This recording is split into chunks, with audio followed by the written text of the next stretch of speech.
Alrighty, welcome everyone. Good day, ladies and gentlemen.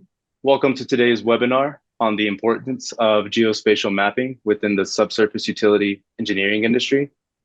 I'm your host, Marvin Lopez, and I am delighted to moderate this insightful discussion. This webinar is brought to you by Pointman, a leading solution provider in the field of subsurface utility engineering. Pointman's innovative technology has revolutionized the way we approach utility mapping, providing accurate and reliable geospatial data for critical decision-making. Joining us today are distinguished guest speakers with a wealth of knowledge and over 20 plus years of damage prevention experience. Very pleased to welcome Nick Zembillas and Brenda Reigle. Brenda and Nick, if you don't mind introducing yourselves. Sure. Brenda, I'll let I'll you go start. first. Thank you, Nick. I am. Thank you for having me. First of all, I come from the contractors world. I have 12 years experience in both the House and the Senate of Pennsylvania. And from there, I took a position as the executive director with NUCA of Pennsylvania. And I held that position for 26 years. Here in Pennsylvania, and we made a lot of legislative changes throughout that time. I'm, here today as dig prevention consulting. When I retired in October of 2022, I started my own company. So that's my background. Thank you, Brenda. Yes, my name is, I'll go by Nick Zembillas. I'm a practicing SUE professional. I've got a combined years of 45 years in the industry. 15 of that was with the Florida Department of Transportation, where I was the district utility engineer for District 7. And the remaining years, I've been the principal founder of Subsurface Utility Engineering as a business unit that with the company that I was a part of growing a SUE division worldwide. And been practicing ever since. I'm a subject matter expert in the field of subsurface utility engineering and utility accommodation policies and standards.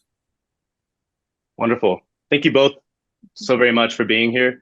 I know it's not an easy ask to get you guys to sit down in a room with us because I know you're both very busy people. So we are very grateful here at Pointman for having you in the room to discuss this with us today. So, of course, without further ado, let's dive into the discussion. We're here to talk about SUE, right? And the importance of the geospatial component within SUE. You can't really talk about SUE without first understanding why it is a critical component of, the planning and design in construction. According to the 2019 DIRT report, 500,000 is the number of strikes per year that occurred throughout the country, and that's probably grown since 2019.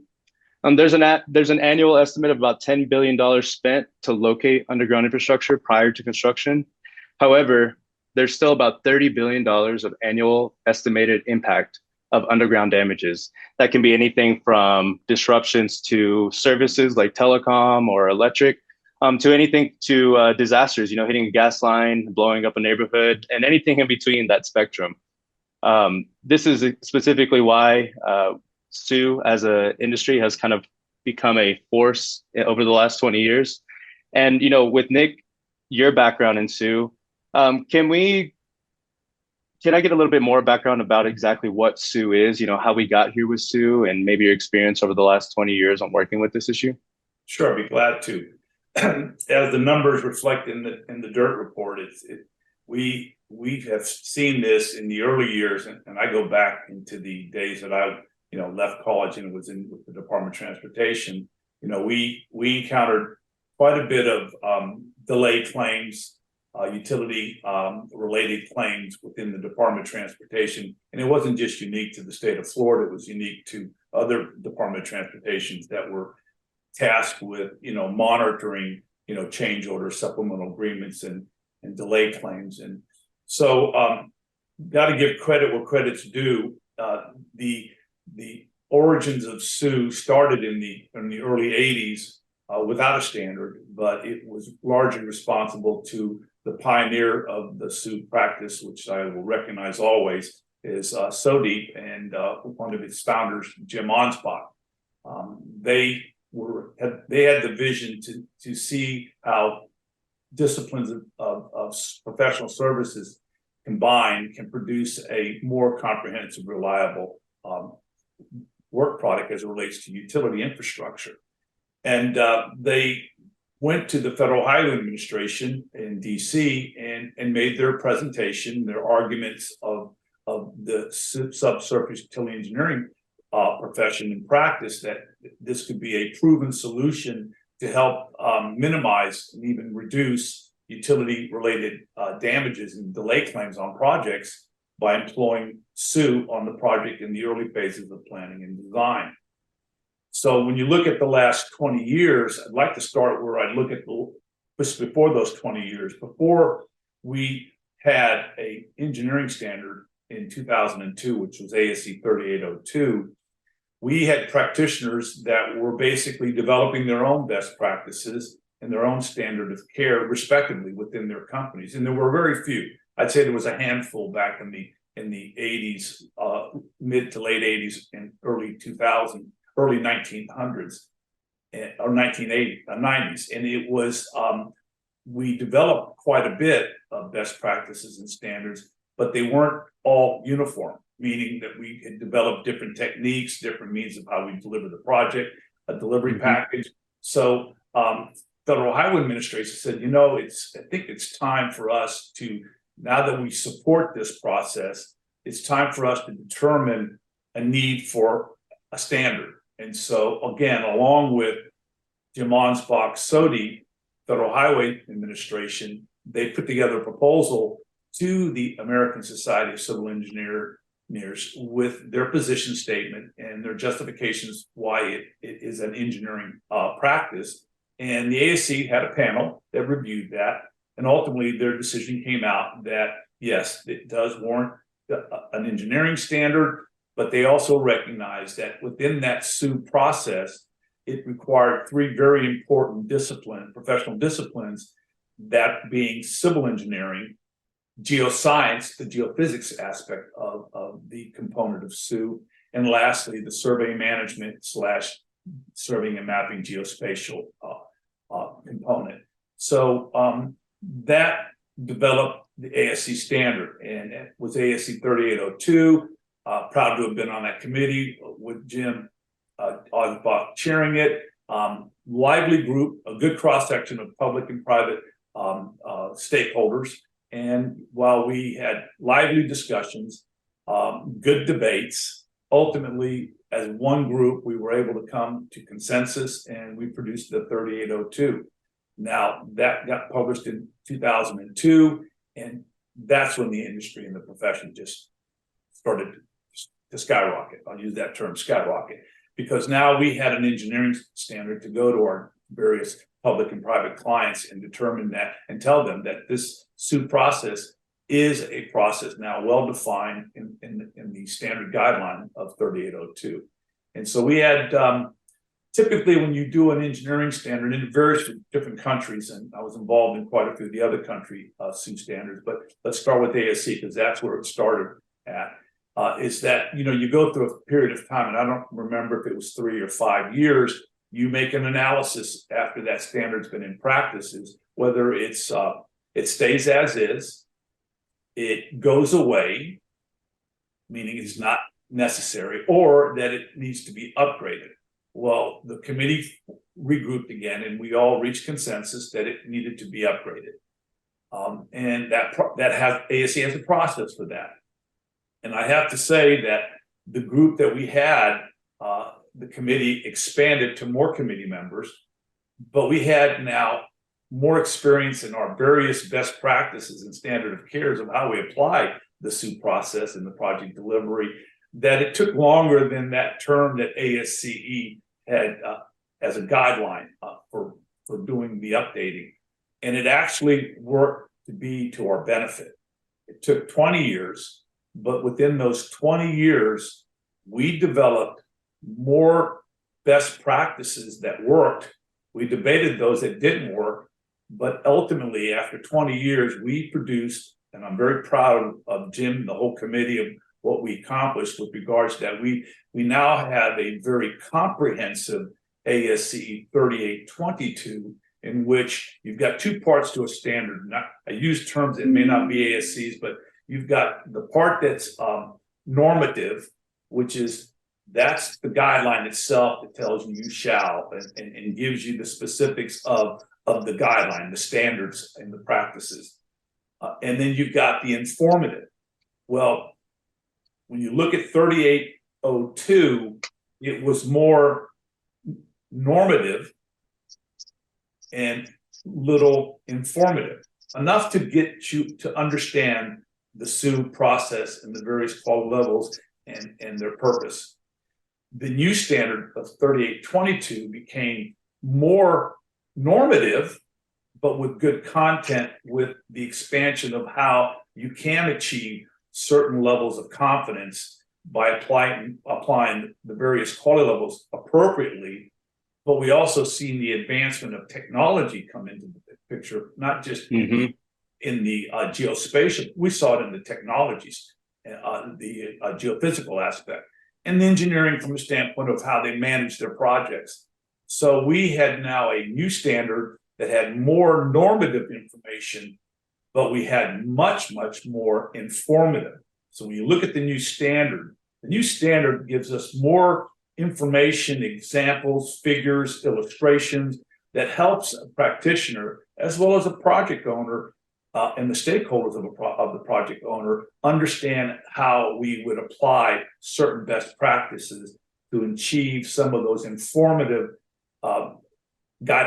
information. So that to me is a tremendous achievement for the 20 years that we've been practicing. We've seen the practice now expand beyond just what we call the public sector clients, but all the private sector clients that support those public sectors. But we've seen municipalities and our local governments, and we've seen the private sector from every branch of development, industrial, healthcare, campuses, all applying the SUE process in accordance with the ASC standard that we have today. And that's a major achievement.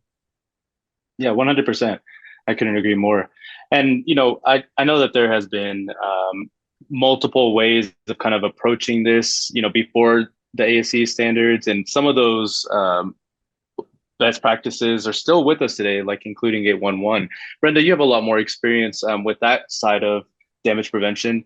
Can you provide us with some examples of maybe some major incidents or even common everyday issues that led to the rethinking of utility management for the 21st century? Oh, Brenda, I believe you're muted. Sorry about that. From the contractor's perspective, I can absolutely give you that. Over the years of my years of practice with the contractors, it started to get very clear. We did a lot of tweaking of the law to improve damage prevention. You tweak it here, you tweak it there. But we were still seeing a lot of miss marks. And then we started seeing no marks at all. There's just not enough locators out there to get out there and mark it by the time required in the law. So we tweaked the law a little bit more. We are seeing poor designs coming out for bids. It's not necessarily the engineer's fault. I believe they're getting poor data from the utilities. They just don't have the mapping. They don't know where their utilities are underground. We have, for those guys that do highway work, they were seeing relocate delays, which of course all leads to project delays. And then you're like hustling to get caught up. There's a whole host of things that started to really all come down at the same time. And all of those above things I was talking about affect safety for the contractors, for the public. It affects the contractor's production, his productivity. And there's also a side effect of that for the public, their inconvenience. There's expenses to businesses, taxpayers are paying more, the motorists and adjacent property owners. If there's serious injuries or damage that is done, it can affect adjacent property. So it all added up that it kind of led to new enforcement at the Pennsylvania Public Utility Commission. and I'm not going to go over this slide too much. You can pretty much see that for yourself. But it kind of led to this. The contractors were basically stating that they felt the facility owners were violating the law. They weren't complying, and the contractors were doing their best to comply and have the best damage prevention that they could, get. And it ended up when we got enforcement where all violations have to be reported in Pennsylvania. And then we got to see the numbers. They actually came out saying, yep, the facility owners were actually not getting out there. They weren't marking. They had a lot of mismarks. And that's basically what that data is showing you there. Mm-hmm. And I think that's real important. If somebody's going to do legislative changes, they need to make sure that every stakeholder has to report, and you have to report all violations, not just violations of a utility hit, because that doesn't tell you if someone didn't use subsurface utility engineering, because we have that in Pennsylvania law since 2006. Talk about a major incident. I had one of my contractors, there was a mismarked line out in Western Pennsylvania, and they hit the mismarked line, and the gas flowed back through the trench and ended up exploding one of the homes in Western Pennsylvania. So these Oh, things wow. are real, and they do happen. Yeah, 100%. This is the whole reason where, all of us are involved in trying to further the understanding of SUE and some of these standards that are kind of coming down the pipeline and, being revisited like the ASE standards. Nick, can you speak a little bit more to the ASE standards and how they began to take hold? Why, Sure. These standards, like many other standards, are crucial to the industry as a whole? Well, I pretty much, yeah, I'd be glad to, Marvin. I kind of outlined the history of the ASC 3802 to the 22. But let me emphasize, as I discuss that part of it, I think what also happened is the international community received attention of this new standard. I was fortunate and benefit to be able to go to the other countries as part of planting the seeds, because as my old firm was growing domestically and growing well, and we were partnering with many agencies and all to provide that service. My task was now to take and look abroad, and from the first countries we went to was Canada. And so with the ASE standard being the foundation standard for subsurface utility engineering, it was relatively very adaptive to other countries. So Canada was the first, and they developed their own CSA 250A, and now I think they support and I guess they're following now ASCE 3822. Other countries that took hold of the fundamentals of ASCE 38 was countries like the UK, made many presentations all across the EU. Some of them developed some standard guidelines that were unique for them, but I want to say they still follow the fundamental principles of the quality levels and how they applied them within their countries. But after the UK, I remember expanding into China and planting the seeds there. And there, the Chinese, we did this before the first Beijing Olympics in that year. I think that would have been the early 2000s. 2008, I believe. Excuse me? So 2008, I believe. Yes. So we ended up meeting with the Ministry of Engineering, Ministry of Construction, and I did some presentations on SUE and the ASC 3802. Well, they ultimately reached a memorandum of agreement or memorandum of understanding that they would follow ASCE 3802 at the time. And that was good. That was significant. And then from there, we decided to look at Australasia. In Australasia, we looked at Australia at that time. That was when our firm emerged with a really internationally global engineering firm. And then from there, we were able to develop the Australian standard that, again, followed the same principles of ASCE 3802. And to this day, we've got the country that I just told you about. And then we went into Latin America, and we developed their equity Ecuadorian standard that followed the guidelines of 3802. And so, yeah, the countries around the globe are following. They continue to develop. We continue to plant more seeds in other countries. I know I've been to Mexico in the last 3 to 4 years, planting the seed there as well. So yeah, it is growing globally, and it's all because of ASCE 3802, and that's become the foundation of other countries' engineering standards. Absolutely. Thank you for giving me a little bit of a history lesson as well. And speaking of the new technology, especially even with the new standards that have just been recently updated in this last year, 2022. Nick, how do you see SUE and things like PointMan or other geospatial mapping platforms impacting damage prevention and asset management? It's a good question. As I would say, probably in the last 5 to 7 years, in the project delivery phase, where we were delivering our deliverables, whether they be in CAD, obviously, but they were delivering in a 2D and a 3D. 3D started to evolve, and then we started seeing the technologies advancing in not only in the geophysical side of things, but we started seeing in the geospatial world. And the geospatial world, to me, played a critical milestone from a standpoint of how we could advance the SUE process, not just for planning and design, but now we can take what we have developed and delivered in planning and design to construction successfully, because it's got the products of the ASC 3802 requirements, and the deliverables reflect that.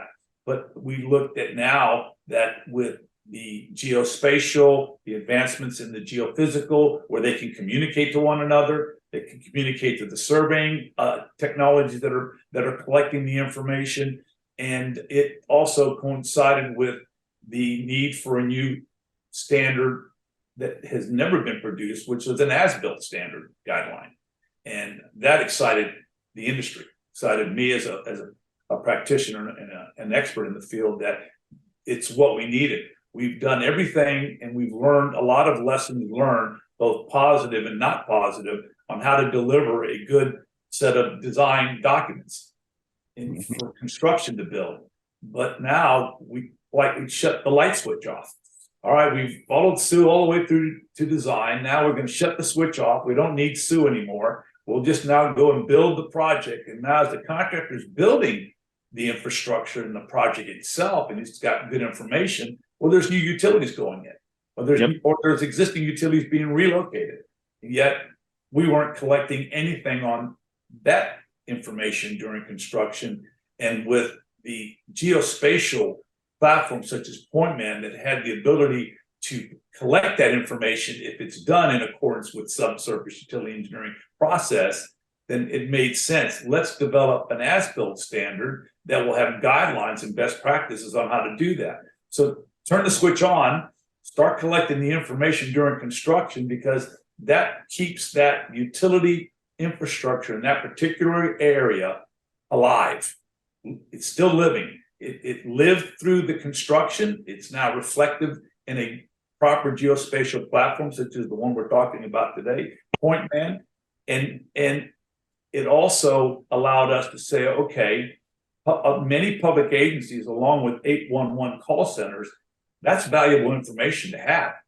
It helps now be available to those that are planning future projects, whether it's a private project that adjacent to a roadway project, or a facility that had SUE and had an as-built standard built by the ASC 7522. So now when you look at public agencies, that when you're going to go into their right-of-way with your utility, you've got to apply for a permit. Now you're going to turn around and go touch those utilities again. And so I like what Colorado's doing. They developed what I consider the first complete process of utility damage prevention, from planning, design, construction, and life after construction, which is asset management, life cycle managing those utility infrastructure. So to me, that's a significant improvement in the project delivery. Let's get the attention of other states to do that, other municipalities, local governments, because we just can't shut that light switch off. It needs to stay on. And as we're impacting projects or right of way that has utilities that need to be adjusted, replaced, removed, we need to follow the suit process accordingly. Absolutely. Yeah, and if I could just add, I mean, I can tell you from the contractor's perspective, they're really looking forward to that information that's gathered in the SUE process to be on the bid documents, so telling them, quality level C was used here, quality level A was used here, there's a conflict. There's going to be better bids out there for the municipalities when contractors have more information about where utilities are located. I think that's a really big plus. So I see it improving quality and efficiency in projects, again, especially in that construction phase for the contractor. And I agree with Nick wholeheartedly that we really need to get more state agencies, municipalities, municipal authorities, across the country, following suit with what Pennsylvania and Colorado have done with their 1811 laws, start to add SUE language any way you want. I always like to draft it simply spoken, but Colorado went to the next step and they actually added more detail to their SUE requirements. So whatever works for you that you can get passed in your state, but definitely get something moving in that direction.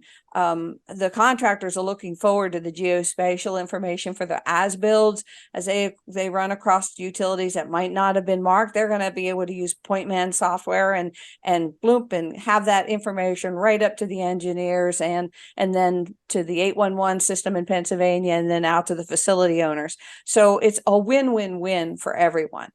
Yeah, and I'll add a little bit more, because to me, another thing that we see in the industry is with the advancements in the geospatial, the geophysical, and they're communicating to each other, and their ability to collect data live, send it to a protected cloud-based server, in which now the engineers, which could be across the country or across the globe, are getting that information, and they're able to now start to keep their design going and do it in a very timely, efficient way. And to me, that is improving the time cycle of a project. So if we're out there collecting information and we're sending it to a efficient and protected server, such as what you guys are working in within, and your engineers or the project owners are collecting the information and starting to either make decisions or improve their designs and start developing their design, it's an efficient way of collecting information. And then I also like to add the 4 C's. It's the fundamental principles of utility coordination. And when you look at the 4 C's, and what I find that I think is really maturing now is to become that we've got to all communicate together. We've got to coordinate with one another. We got to learn to get along. That means collaboration. And lastly, the 4th C is we have to make a commitment that we're going to make this succeed. And I think this is this SUE evolution and the ASC and the various other countries' standards of evolving is improving the ability that all stakeholders have a stake in a project. And that's not just the government agencies, but it's those who support the government agencies, their engineers, their surveyors, their contractors, but it's also the utility companies involved as well. So to me, it is a total all-in participation by all the stakeholders. And then when you've got platforms like Point Man, it's there to help all of those stakeholders produce a work product, a platform in which it can benefit those that have a need to collect information from it. 100%. Thank you so much for that. I guess this question is for both Nick and Brenda. How do you guys see GIS aiding damage prevention and contractors? I personally, I have that background there. It tells you how many mismarks we see. With all the data that's going to be collected, one of the greatest things that I found was that the information that is gathered during the SUE process is then put on the map details, or the design details, I should call it, for the contractor. So now he gets to see level C was used here, level B here. I can rely on that a little bit more as I'm doing my bidding. And A here, I'm going to get X, Y, and Z position. That is going to give me more accuracy. I'm going to know exactly where those lines are crossing each other. All of that is going to lead to lower bids. Okay. We're going to see in the future that the excavator is going to have in-cab monitors depicting where those existing underground utilities were that were created by the GIS mapping data that was collected in PointMan. And we're going to see that then be moved over into the design information. And back and forth between the two. The excavator will be giving his as builds, through the software, and the engineers or designer is going to be giving his data back to the contractor. It's a great way to collaborate much better. I tried explaining this. I believe it was Sarah Magruder Lyle came out to a one-call meeting, and I explained to her, had all the big excavation companies there. John Deere was there, Caterpillar was there, Komatsu, they were all there.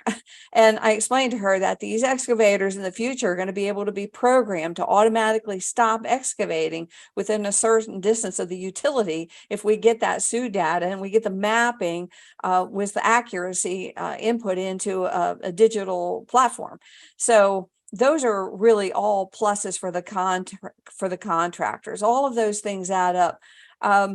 I also heard a lot from municipalities who tell me that the contractors don't get the as builds to them. They're not good, or they're not drawn well, or whatever. So I think that the municipalities and those and the designers as well, they're going to get better as builds using the GIS software that they can use out in the field to get instant data that can go back to the engineer, so they can't say, oh, we didn't get it. All of that above should improve the underground construction industry for the future. And all of that should save money for state agencies, municipalities, or municipal authorities. It's a win-win-win all the way around, in my opinion. 100%.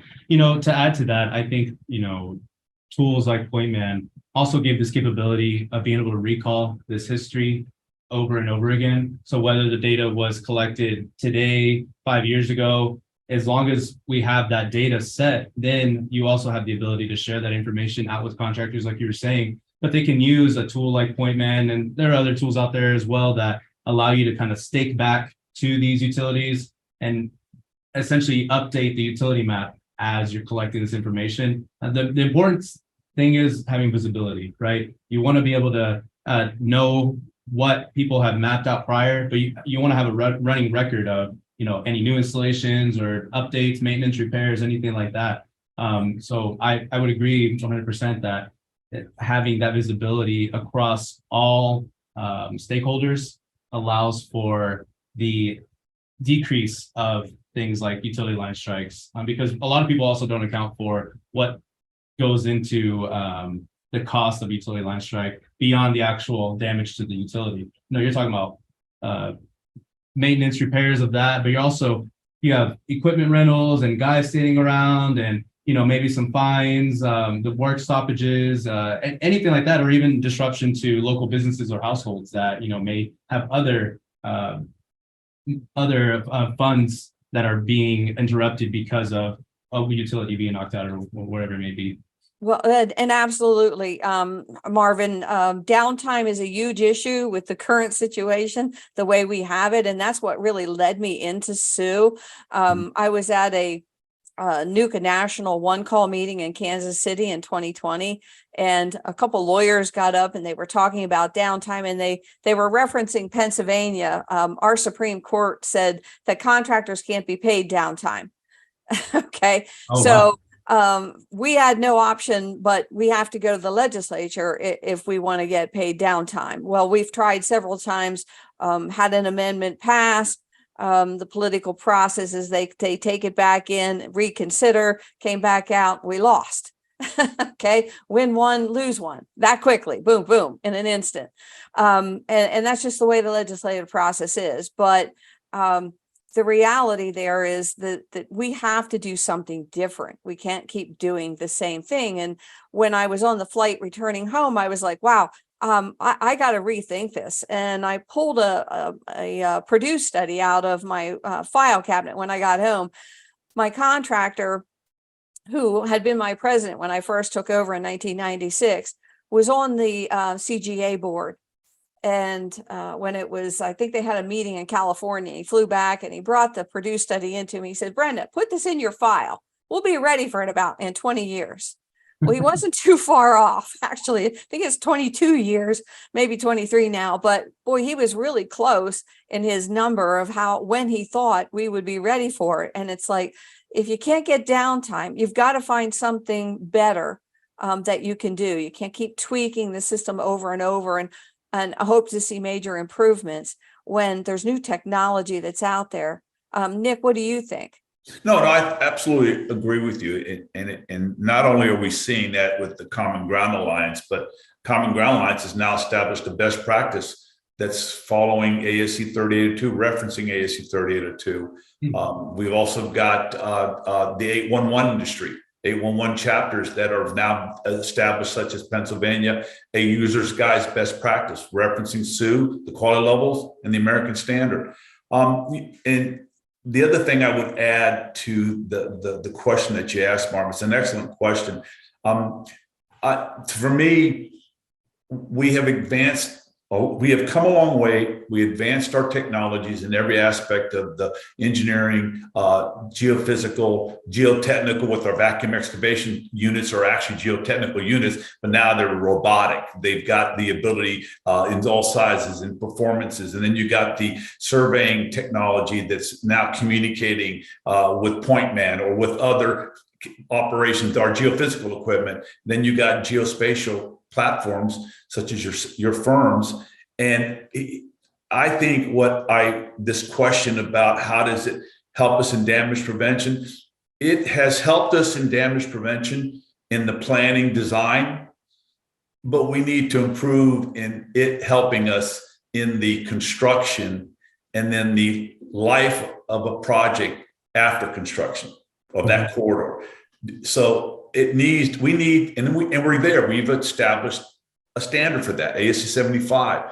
And I'm encouraging not just public agencies, but private entities to look at how we apply the as-builting as being a function of the total damage prevention process. And so let's not make our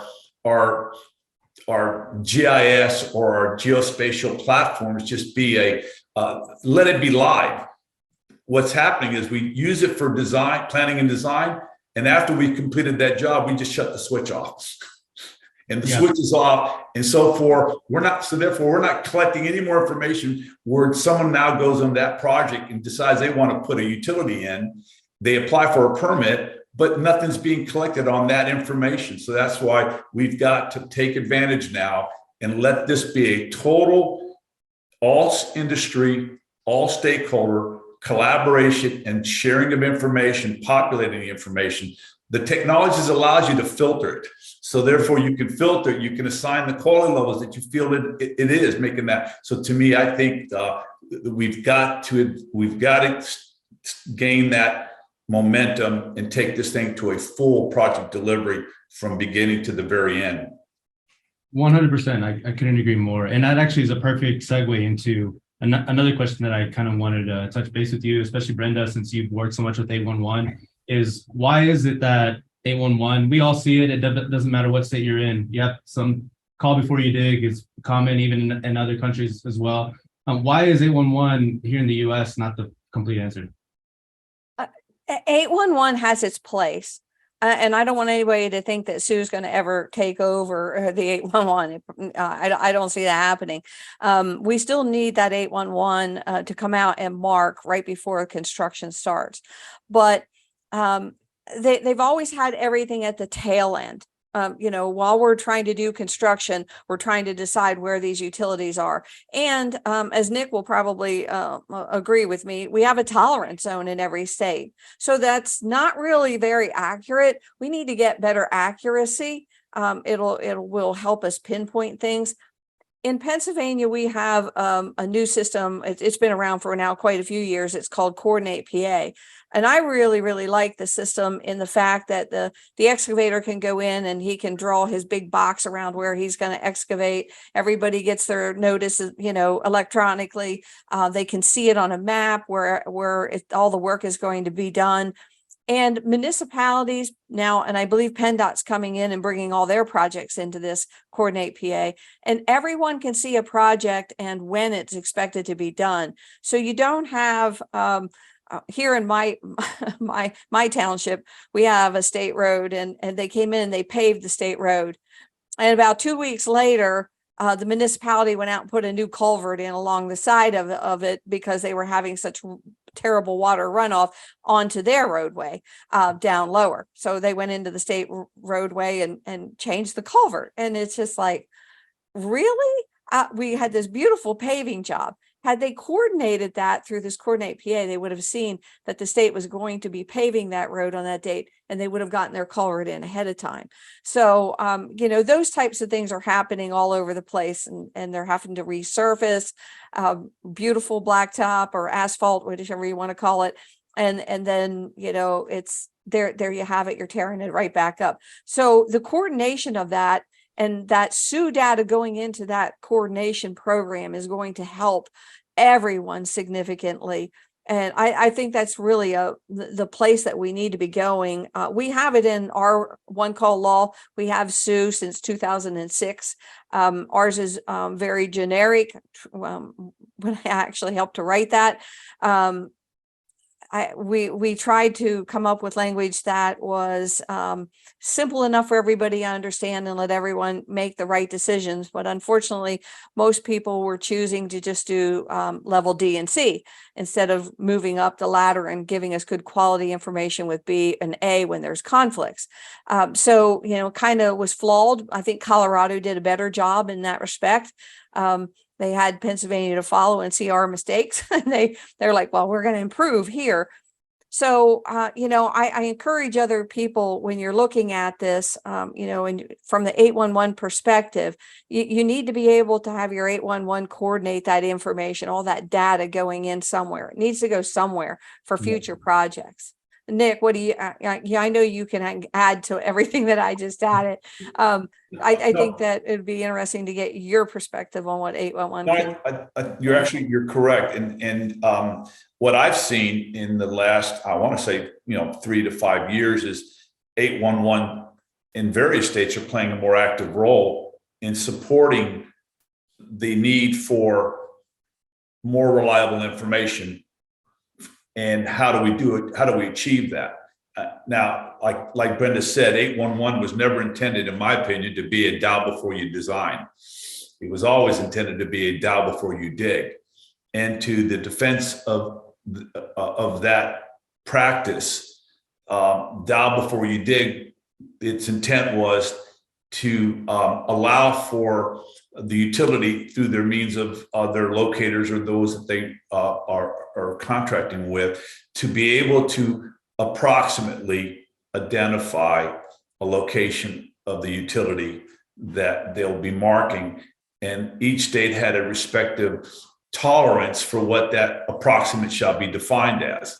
And that's what its purpose was. It was never about saying that you're going to use this now to go do design with.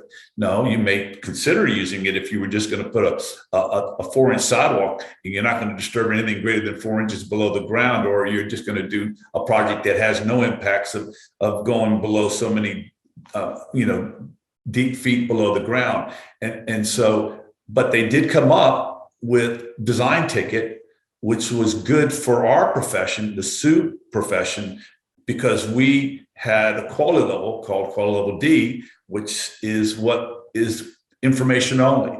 So that's what we saw as part of us performing quality level D. We need to know who's out there. We need to know approximately where they are out there, because we'll go out and refine exactly where they're at, not exactly within the tolerances that we can live comfortably with our geophysics. So you're correct in the fact that that for the most part, what sometimes disturbs me is when a project owner feels that they are following the spirit intent of ASCE 3802 by saying on a project that is considered to be complex, because they are excavating or they are placing something into the ground that's going to go beyond, 30 inches or greater, or even less, and they decide that they're going to prescribe only using quality level D and quality level C. I just kind of defined to you in general what quality level D is. It's just information.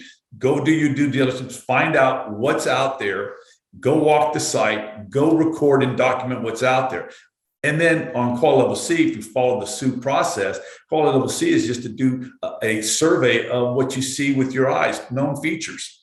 And then what we would do before we had a SUE process, we would just connect the dots. Well, not all points, not all utilities will go from point A to point B in a straight line or a straight or horizontal elevation. So to me, D and C, when project owners or project engineers are prescribing that, and they're doing a complex project that's involving excavating, adding blades, putting structures in the ground, foundation, that's not good. That's just not good. So I want to say that that's my input on that. I want to go back to one other thing. I do want to recognize the United States is the company that created the first standard of care. But I have to recognize, we have to acknowledge that the other countries that played a role in advancing from that standard to develop their standards, such as Canada with their CSA 250A, then you had the UK.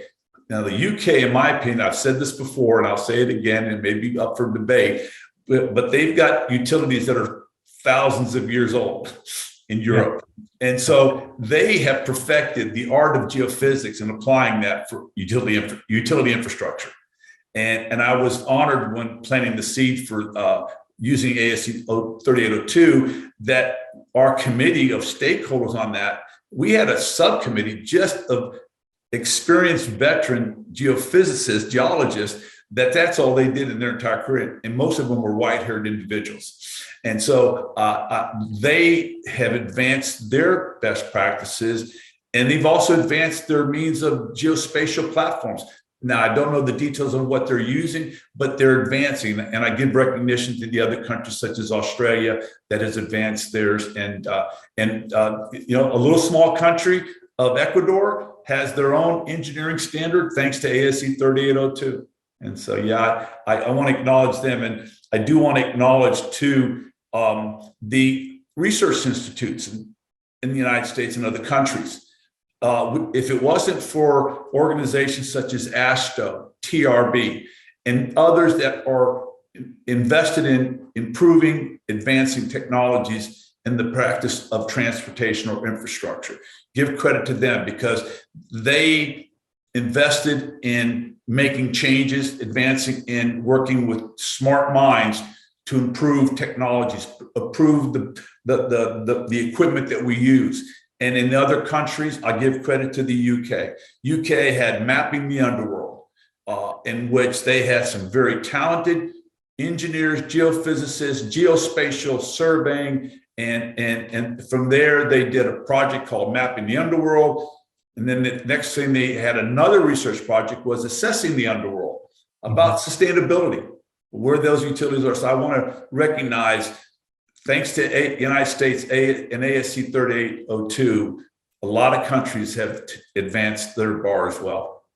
Yeah, 100%. It's interesting that you should mention that about the UK, because I just read an article where they're using their geospatial data that they have mapped. They're going to use that to determine where their electric vehicle stations for charging stations are going to go. And I'm thinking, well, we don't even know how to do that here in the United States yet. We haven't even gotten nowhere. So had the standard, but for whatever reason, it just never really got to the same level. I don't know if it's we didn't have the same government support that the other countries had, or what. But I think it's time we all start doing more education toward it. In 2021, Nick can attest to this. We did a Sioux symposium because of the pandemic. We had to make it, or I think it was 2020. Maybe it was 2021. I lost the years. But we had the pandemic going on, but we did it virtually because we couldn't do it live. So it had to be 2020. And we did that Sioux symposium virtually, and we had the 811 buy-in. We had AGC, NUCA National, NUCA Pennsylvania. Help me out, Nick, the Sioux Association, APWA. I mean, we had all these organizations that I have to tell you, for 26 years, I tried to get all the organizations to come together on issues, and that's really difficult to do. This one we all came together on because everybody can see the practicality to it. It makes so much more sense. And even sorry. No, from our own experience, as we are also starting to become adopted kind of throughout the country and also internationally, we're seeing that more people are starting to kind of have that conversation. They want to be Sioux practitioners. They want to be more in line with the industry standards that have been in place for the last 20 years. And now with these newer technologies, they can afford to as well, because prior to, it was only like the really high-end firms that could afford all the really, really expensive new technology. And nowadays, things from a variety of OEM manufacturers have become more affordable, especially with the advent of technology and mobile technology as well. You can connect all these external hardware to one centralized platform that allows for the complete visibility of any information that you're collecting, but also for later on for the design purposes as well. Marv, I've got a question for you. Yes, sir. From your experience or ProStar Point Man, what are you seeing in the industry as far as entry points, challenges? I think one of the biggest challenges probably for something like Point Man is we're running up against kind of a mentality of old school versus new school. A lot of people are kind of stuck in their business practices that they've done over the last 20, 30, 40 years. And then when you have a new technology like this, it is a much simpler way to collect data, but you still have to learn it. You still have to know and how to put it into your workflows, into your business practices. You have to adopt it. Maybe it's going to be interrupting your actual ongoing projects. And a lot of people seem like that to be an overwhelming task because if our guests who are on here are like any of the other clients that I talk to, they're busy. They're running around, almost 7 days a week, either working out in the field for 10 hours a day or catching up on the weekends from everything they just did over the last week. So the adoption, I think, as these platforms kind of become standard, like here in Colorado, anybody working in CDOT right of way has to pull up Point Man. As those things kind of become more standard practice, I think the adoption will probably become a little easier. But technologies like Point Man have been around for the last 4 or 5 years. That's maybe not enough time, I think, for people to kind of get a full grasp of what something like this is. But I think that's probably one of the biggest challenges, I would say. Yeah, and I know. Again, in asking questions to get myself more familiar with the process that your firm offers, we discussed. I think you discussed with me that you are also engaging in collaborating with some of the the users of your platform, and to learn from them, as well as for them to share with you the ability to say, hey, here's what we were able to do with your platform. And I know you and I had discussions, and I don't mind if I give you my recommendation again, if you don't mind. No, I think it's a great idea or great process of improving the quality and the process by collaborating with your users of your platform. But I encourage to collaborate beyond the users of your platform by opening it up to those that don't use it, that can be a part to those that do use it, so that they both understand what the user is doing and what your company is doing to even enhance it and learn from it. So I think, I know I would be interested. I would be interested to know that, I'd like to sit on one of those collaboration sessions. Yeah. Because if I can understand it or I have questions, then at least you've got users already that can support helping and answering those questions with your people. So I encourage that. I think that's Brenda made a point. When they did their symposium, I don't recall in my many years where we had every utility damage stakeholder from state, local, federal, 811, AGC, NOCA, engineers from UESI. And to me, when they all got together in that symposium, they brought out not just what was working, but they brought out what wasn't working. And they were open. We had one project engineer that on a project, Brenda, you remember this, that he brought out the horror story, and he was the project manager, and he wasn't too proud of it, but he wanted to say, hey, listen, what we did in designing this project, it didn't work. And that was a one city block.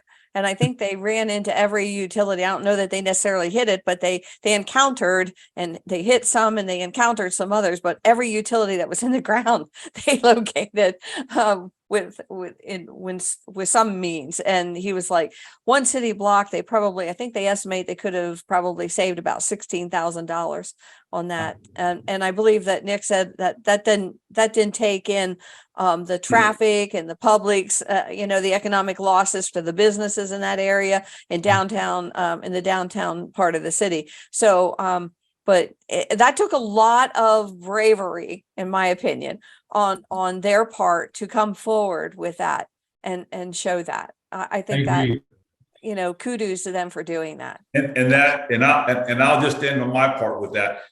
Collaboration is important. And if we're going to achieve in our profession, in this industry of damage prevention at every aspect, it's important that we look as all stakeholders, public agencies, federal, state, local governments, and helping all the stakeholders benefit by using a platform that can populate information from all sources, filter that information so we make sure it's good sort information, and then able to then share it to all the stakeholders. Yep. And I can tell you, the utilities who say they're very protective of their information, which they are, but the fact of it, they can get information that is more accurate about where they're positioned. I'm telling you, you're not going to turn away from that. Yeah, definitely. I think collaboration is key, and that's kind of also what we're trying to build here with webinars like this. And we'll see, especially coming from Pointman in the next 6 to 12 months, there's going to be a big change in the way that we approach that conversation, because I think that as our platform brings in all the information from various stakeholders, various people in the field, we're also trying to bring in a collaborative conversation from various stakeholders and all the people in the field, because that's the only way that this is going to progress past where it's been, which has not been the most effective over the last, 20 years or so. And I think, Marvin, and I think you'll get a good opinion from the construction industry. Yeah, I agree. So it's funny, as I progressed and learned more about SU, or Subsurface Utility Engineering, for those that don't know what that is, as I progressed farther and farther into it, I met a gentleman at a Pennsylvania Municipal Authorities Association conference where we were promoting SU. And he was there, and he's there like, that all that SU data is great, Brenda, but you really need to get it mapped. Afterwards, you need my industry to do that. And I was like, well, what's your industry? Well, then he started telling me and told me about the Pennsylvania Geospatial Board. And I'm pretty sure most states probably have a geospatial board. You need to get yourself involved in that board and help them. This gentleman is moved forward, and he has a subcommittee that they're forming for utilities only, just to look at that, because typically the geospatial boards look at 911 issues and emergency management kind of stuff. So they weren't thinking utilities in their head, and now they're thinking about it. But it was like, that's when I came to the realization, hey, we have to also map this information so we have it for the future. We can use it for future design work, but it's going to take a lot to keep that database up to date. And our 811 system here in Pennsylvania is willing to do that. There may not be that same willingness in some other 811s, maybe depending upon their size or their capabilities or finances. There could be multiple reasons, but it is something to at least get that geospatial board to help you find that for your state. Where is that home going to be? Definitely. So I want to be sure that we have enough time to kind of turn it to our audience and give them the opportunity to ask some questions. And while we have you guys in the room for the next few minutes, we have a series of questions that have been coming in. Let me start just kind of by the very top and work my way down. And then, Brenda, Nick, whoever, even Randall, who's our resident GIS expert, if you have any input on any of these. I had one question here that was asking, are we speaking to Infrastructure Ontario? And if we are we involved in the Broadband One window program? That's from Abe. Abe, I don't believe that we are speaking to Infrastructure Ontario at this moment, but that is a great insight. And, now we'll take that information over. Thank you for dropping that link in here as well for us. Thank you so much. We aren't currently talking to them, not to my knowledge. Garrett, Randall, maybe you have a little bit different information, but not to my knowledge at this moment. I believe so. Next question is there an opportunity to incentivize contractors for post-construction documentation and honing of data per ASCE 7522? Absolutely. You pay contractors, they'll do whatever you need them to do.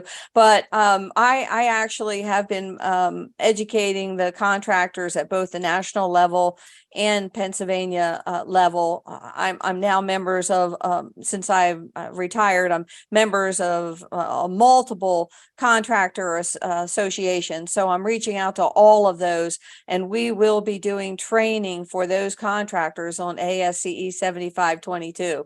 They will know how to do this, and they will know how to use this technology that we're talking about, the GIS here today, because they need to know it just as much as the other stakeholders need to know it. I have in my mind that in the future, and maybe I'm hoping the near future, products like PointMan and others that allow for the increased safety in a project job site. For example, we did a case study with a client of ours where we were able to reduce the utility line strikes over an 18-month project by 95%. For them, in that particular project, that was about $3 million in savings.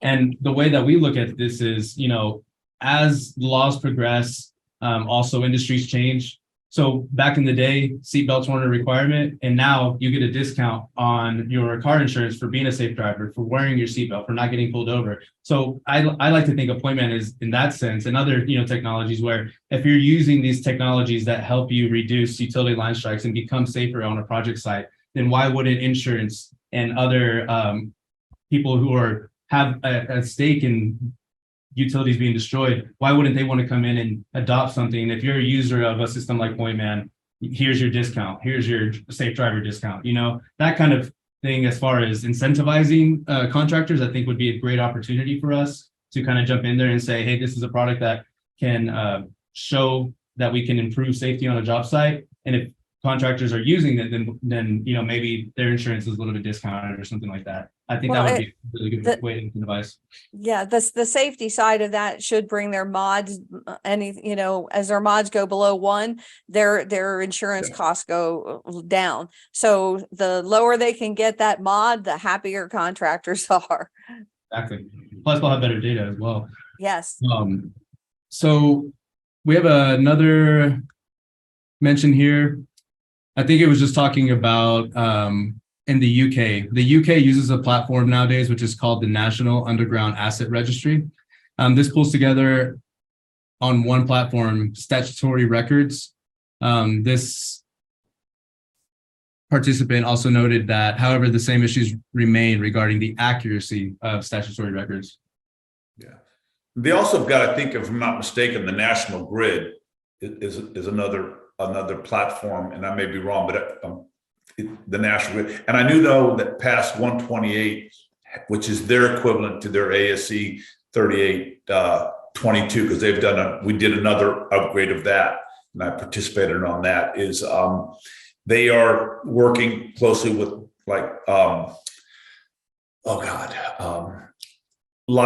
Toronto's Department of Transportation. I forget their name; it went blank on me. But that is another in which they are, they're developing their geospatial platform, making sure that they are keeping the information not just for design, but actually during their actual permitting of the facilities that are going into corridors that are not under construction. Yeah, exactly. We have another question here by Cassandra. She says, how do you suggest we obtain quality level D from a utility owner that won't release records during the design process? They give an example. They say, we have one client in 15 years pushed back, but it is a big deal because they own unlocatable lines, like for us, asbestos, concrete, water, that kind of stuff. I believe I read that right.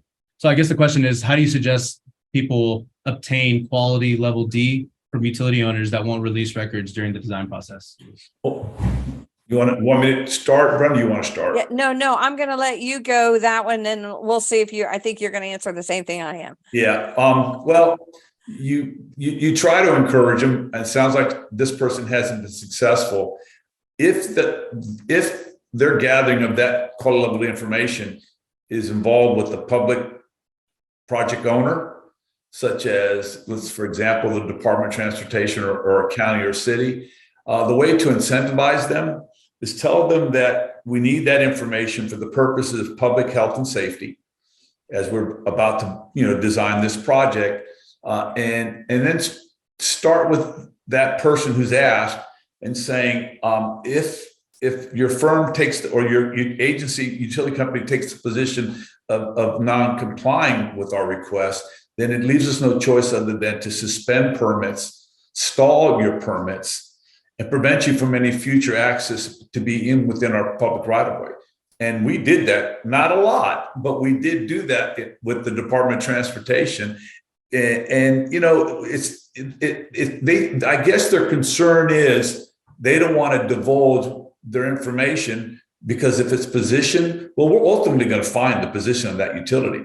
I mean, we have the geophysics to scan an area and pick up some form of signals or images that tells us something's down there, and we'll eventually verify. It just takes us some more, we got to do more to achieve that. But I think that person should encourage the project owner of what you're encountering, and let's hope that it's a public agency, and let the public agency use their creative means of convincing them to be cooperative. Absolutely. I think I skipped over a question by Randy here. He asked, should I pay a change order for a utility conflict? What type of owner is he? What is Randy the contractor? Is he the Project owner? Yeah. I'm not sure. He didn't doesn't specify. say. Yeah. So let's answer it this way. Yeah. Okay. The Federal Highway Administration does provide for delay claim procedures and payment if there's something that is not found during the SUE process. So should you pay a change order for utility conflict? I would say yes. It's only fair. Owner. It's only fair. He said he was a sewer owner. He was what? Sewer, yeah. Sewer owner. Sewer owner. Okay. Yeah. I would say yes, that you should. The contractor, depending upon what state you're in, probably has some type of, like in Pennsylvania, we have it in our law that would be an unforeseen site condition, and we would be able to put in for a change order.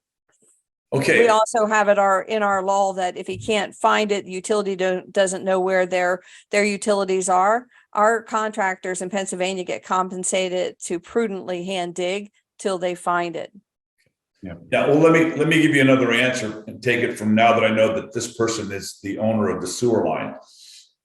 If he's the owner of this, or she's the owner of the sewer line, and they were never asked to provide information, and someone other than them depicted their information in a wrong location, as the utility owner, I'm not going to pay for a conflict that I didn't cause.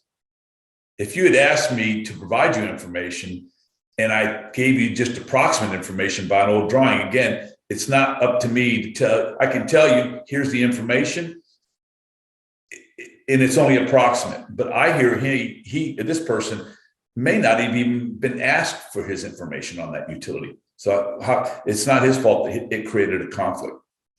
Yeah. In that scenario. Yeah, in that scenario. Thank you. Well, it doesn't look like we have, one more question from Cassandra. It says, just to follow up, it is a public utility owner, and they asked that we just call 811 to have it marked rather than to release the records. They were talking about specifically the question going back to, how do you suggest obtaining quality level D? Okay. Yeah, if they instructed, or they're a member and their utility is and they're a utility that has to respond to an 811 ticket, then they either are going to provide information or provide a mark. If that's what she's trying to say, Cassandra, how do we suggest we obtain core level D from a utility owner who won't release utility records during design process? We have one client in 15 years pushback, but it is a big deal. Is that the one that we're talking about? Yeah. Okay. So in Pennsylvania, we have it in our law that they have to send their records to the designer. That's mandatory. And if they don't follow through with it, then that engineer or designer has the authority to file an alleged violation report to the Public Utility Commission. And then they will answer to someone. Wonderful. I don't think we have any further questions. So from Point Man and all of us here on this webinar today, thank you so much to our guests for joining us. I think Nick hit it spot on earlier that the community of people who are invested in furthering this industry is going to have to continue to grow. And we're hoping that we're a part of that conversation, a big part of that conversation, specifically with, technologies like Point Man and others that have made it a lot easier to be able to collect this data in a much more efficient way that gives visibility to a variety of stakeholders, all from one project source. I think that as we continue this conversation and as technologies like ours and others improve, that 10 years from now, we're going to be laughing and looking back at where we were, and also kind of where the future with, new AR, VR kind of technologies coming out. There's going to be a huge change in this industry, and I'm happy to be a part of the conversation. And also very thankful for you all to join us in that. So thank you, everyone. We hope you have a wonderful day. For those who are looking for information like the slides or copies, we can definitely get that over to you. Not a problem at all. Just reach out to us on the question and answer portion here on the chat, and we'll make sure to drop you some links later on after we process all this information. Okay. Nick, Brenda, thank you for joining us today. And hopefully we will see everyone on the next one. Have a great summer, everybody. Thank you. Bye, everybody.